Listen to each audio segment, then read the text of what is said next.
اچھا، آپ جس سکون کی تلاش میں تھی، ہر انسان ایک سکون کی تلاش میں ہوتا ہے، وہ سکون بالآخر آپ کو ملا؟ اچھا، یہ مجھ سے بڑا لوگ کوسچن کرتے ہیں. نہیں، میرا سکون چھن گیا. میں جب شوبز میں ہوتی تھی نا تو میں بڑے مزے سے سوتی تھی، مجھے بڑے آرام سے نیند آتی تھی، اور مجھے کوئی فرق نہیں پڑتا تھا کہ میں نے گناہ کیا، میں نے کتنے جھوٹ بولے، میں نے بے پردگی کی، میں کانسرٹس کیے، گٹار بجایا، گایا، دین کی بات نہیں کی، ماڈرنزم پہ رہی، ریویلنگ کلوتھس پہنے.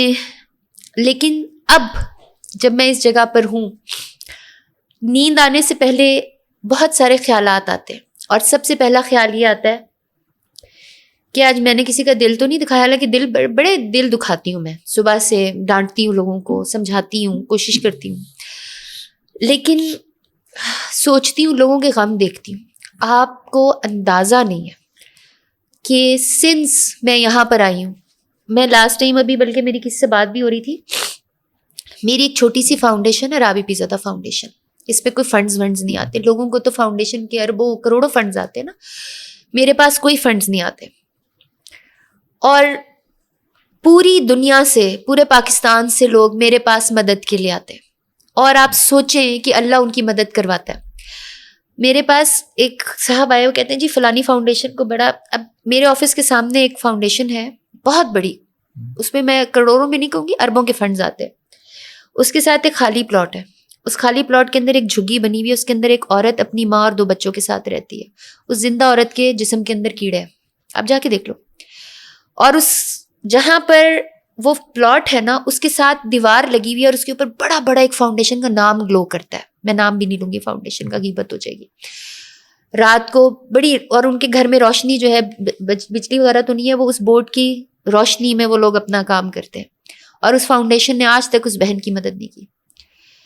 میرے پاس اللہ ایسے ایسے لوگوں کو بھیجتا ہے، ایسی ایسی کہانیاں ہیں کہ مجھے ایٹ ٹائمز رات کو، اور میں ذرا سینسٹیو بندی ہوں، میں شاعری کرتی ہوں، میں پینٹنگ کرتی ہوں، میں کیلی گرافی کرتی ہوں، قرآن لکھتی ہوں، الحمدللہ 25 سپارے لکھ لیے، اللہ نے لکھوا دیے، قرآن پڑھاتی ہوں. تو جو آرٹسٹ ہوتا ہے نا، بڑا سینسٹیو ہوتا ہے. تو میں کبھی مجھے رافع کے لوگ یاد آ رہے ہوتے ہیں، کبھی مجھے پیلسٹین کے لوگ یاد آ رہے ہوتے ہیں، میں رات کو رو رو کے ان کے لیے دعائیں کر رہی ہوتی ہوں. کبھی مجھے پاکستان کے لاہور کے لوگ سمجھ آ رہے ہوتے ہیں. آج میں نے کسی کو فون کیا، میں نے کہا یار بات یہ ہے کہ میں سب کی مدد نہیں کر پاتی ہوں، میں اپنے فنڈس پہ رہنا چاہتی ہوں، but I can not help everybody. There are so many people with so many needs and genuine needs, اور ان میں سے بہت سارے ایسے لوگ ہیں جو شاید کسی NGO میں نہ جائیں، وہ کسی کے پاس نہ جائیں، وہ اللہ ان کو میرے پاس بھیجتا ہے. اور جو شخص میرے پاس آ جاتا ہے نا، مجھے ایسا لگتا ہے کہ اس کو اللہ نے بھیجا ہے، اور مجھ پہ فرض ہے، چاہے میں اپنی گاڑی بیچ کر ہی اس کا کچھ کروں. Since I have left showbiz، میری وہی گاڑی ہے، وہی گھر ہے، یہ جو میں نے کپڑے پہنے ہوئے ہیں یہ سارے یا تو میرے برانڈ حیاب رابی کے ہیں. حیاب رابی سے میں کپڑے لے کے اس لیے پہن لیتی ہوں جب آپ مجھے کبھی اچھے کپڑوں میں دیکھتے ہیں. اس کی وجہ یہ کہ وہ عورتوں کا رزق حلال ہے، اور حیاب رابی برانڈ بنانے سے اتنے لوگوں کا چولہا اللہ نے جلایا، اور ابھی تک اللہ جلا رہا ہے. پچھلے دنوں میں نے وہ برانڈ ایک بھائی کو دے دیا، انہوں نے کہا کہ بھائی میں چلاتا ہوں. میں نے کہا چلو یار میں اپنے آرٹ کی طرف تھوڑا سا دھیان دے دوں. 1.5 مہینے میں عورتوں کے چولہے بند کر دیے اس بھائی نے، 1.5 مہینے میں. میرا جو نقصان کیا یا نہیں کیا وہ اللہ اور اس کے درمیان کا معاملہ ہے. میں نے اس کو صرف ایک بات کہی، میں نے کہا دیکھو میں نے تمہیں بڑے دل سے برانڈ دیا تھا صرف اس لیے کہ تم عورتوں کا رزق حلال نہ بند کرو، اور میں نے اسی دن بند کیا. میں نے اپنے سارے آرٹ وارٹ چیزیں ڈالی اس میں. میں نے کہا یار اگر میری زندگی میں کسی لوگوں کے چولہے جل رہے ہیں نا، I am not going to. حیاب رابیہ فورٹر اسٹیڈیم جا کے دیکھیں، ایون جو کھاڑی پہ کپڑا، جو کھاڑی آپ نے سنا ہوا ہے نا، وہ کھڈی پہ بننے والا کپڑا ہوتا ہے جو عورتیں ایک مہینے میں ایک ڈریس بناتی ہیں. آپ کو میری شاپ پہ ملے گا کتنے کا؟ 4,000 کا، 5,000 روپے کا.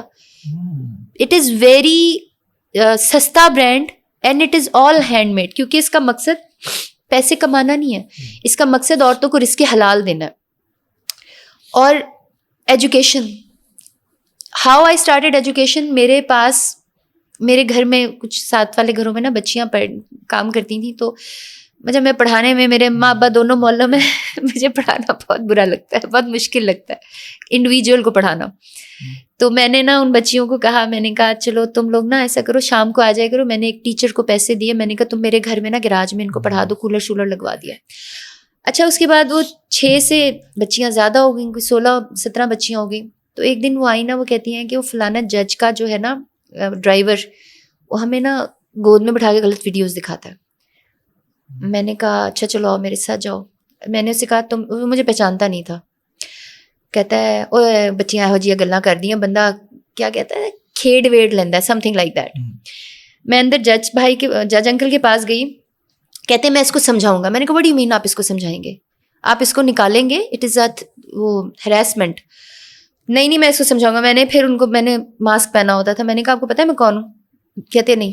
جب انکل بھی میرے سے جج تھے نا, سپریم کورٹ کے ریٹائرڈ جج تھے, اوکھے ہو رہے تھے. میں نے ماسک اتارا تو میں نے کہا میں رابی پیرزادہ ہوں, میرے صرف ایک پیج پہ 4.2 ملین فالوورز ہیں, اس میں 4.7 تھے ہماری, پھر وہ ہمارا پیج ہیک ہو گیا تھا. تو یہ میرا فیس بک پیج ہے, ملین ویوز ہیں. اب آپ نے اگر ذلیل ہونا ہے تو آپ, پھر انکل نے اس کو نکالا. اس وقت مجھے ریئلائز ہوا کہ لڑکیوں کی تعلیم کتنی ضروری ہے. پھر میں نے 16-17 لڑکیوں سے 50 لڑکیوں کی فیملی کو 500 روپے میں دیتی تھی کہ خدا کا واسطے اپنی بچیوں کو پڑھاؤ. اس کے بعد دیتے دیتے پھر الحمدللہ آج اللہ نے 3 اسکولز بنا دیے ہیں, اور اس میں بچوں کے یونیفارم, ان کے جوتے, جرابیں, کپڑے, اور آپ ان سے پوچھیں گے نا انگلش میں جواب دیں گے. پھر پچھلے دنوں ایک بچے کی ویڈیو بڑی وائرل ہوئی, وہ کلاس میں سو رہا تھا. وہ سوتے ہوئے میں نے خیر ویڈیو کی, اس میں ملینز ویوز, 2 ملین 3 ملین, پتہ کتنے, مجھے تو پتہ بھی نہیں چلتا, میری ٹیم ہی دیکھتی ہے. تو میں نے پتہ کرایا, میں نے کہا سو کیوں رہا تھا, تو پتہ چلا اس بیچارے کی کمر کے اوپر اتنے دانے بنے ہوئے ہیں کہ وہ ایک تو فرش پہ رہتے ہیں, اور دھوپ پڑتی ہے جہاں پر وہ لوگ رہتے ہیں نا, تو دھوپ سے فرش گرم ہو جاتا ہے. صبح اب دھوپ تو فجر کے بعد شروع ہو جاتی ہے. پھر اللہ نے ان کے گھر میں چرپائیاں بھجوائیں کہ کم از کم بچوں کی کمر جلے نہیں. اس طرح کے پھر بہت سارے ایسے بچے, ان کو کھانا نہیں ملتا, وہ اللہ کے کرم سے اسکول آ کے کھانا کھاتے ہیں, گھر میں کھانا نہیں. 2-3 دن, وہ جب ویکینڈ آ جاتا ہے تو میڈم بس 2 دن ہم نے کھانا نہیں کھایا. کچھ بچے اپنے چھوٹے بہن بھائیوں کے لیے, اپنی ماں کے لیے کھانا ایسے پکڑ کے لفافوں میں, اب کاپیز میں بند کر کے لے کے جا رہے ہوتے ہیں. But they are getting good education, they are getting the same education جیسے میرے اور آپ کے بچوں کو تعلیم ملے نا, وہ ان کو وہ تعلیم مل رہی ہے الحمدللہ, ان کو وہ یونیفارم مل رہا ہے.